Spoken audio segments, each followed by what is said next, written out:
Mr. President, I come before you today, and I, like my good friend, the senator from Massachusetts, we are very concerned about the lack of transparency in this whole process of trade agreement. Very concerned.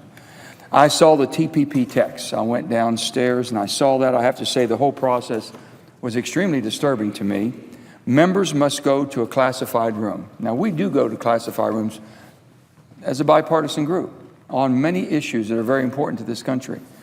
I had gone down because I wanted to see for myself the transcript of the TPP, what they've dealt with, how far they're along right now in their negotiations. The view of the documents that are very technical in nature, as we all know, oftentimes without a trade staffer with appropriate clearance. So here I am, I'm not able to take staff or only staff that has had secured clearance, and it might not be the staff on my staff that has the expertise in this. So that takes that equation away. We're unable to take any notes to consider what we just saw unless we have a photographic memory. Unfortunately, I do not. I've tried the best I can to remember and look at things I knew I was looking for, but still yet it's almost impossible to walk out of there having the ability to sit down and evaluate what you just saw. And then we're unable to talk to anyone about it, even to my staff, that I would like to get their input since I have them basically looking at the details. Especially the public, too, has no idea about any issues that concern them. The secretive nature of the largest free trade deal in America's history truly just lacks common sense.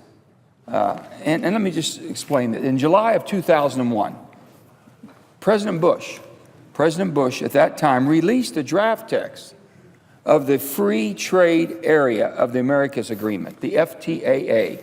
He did this months before he was granted fast-track authority.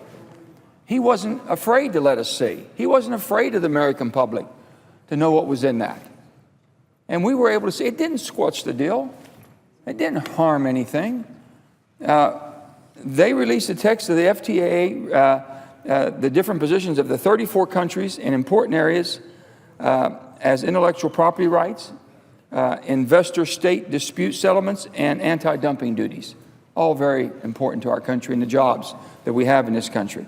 Now we have a massive 12-country trade agreement that is currently being negotiated, and the President wants us to grant him the fast-track authority before not only the American people have even seen the text, but mostly even our staffs who we delegate to work on these intricate documents. Our bill that we will be asking for consideration would simply require the President to release the scrub-bracketed text of any trade agreement at least 60 days before Congress would grant the fast-track authority.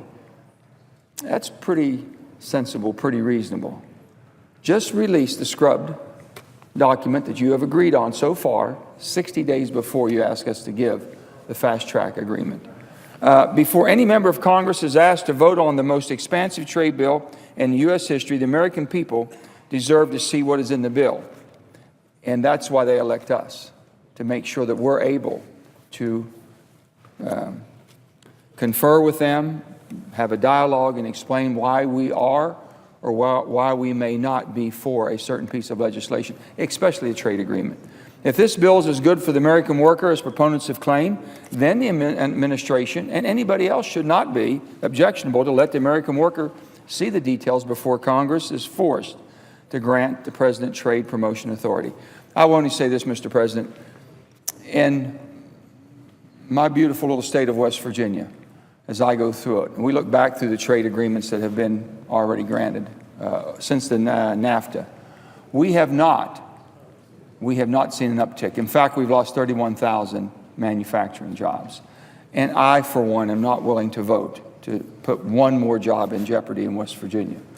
And that's the concern we have. So what we're asking for is a very modest, very sensible, very reasonable, common sense approach of how we should do the job that the people elect us to do and how it should be transparent.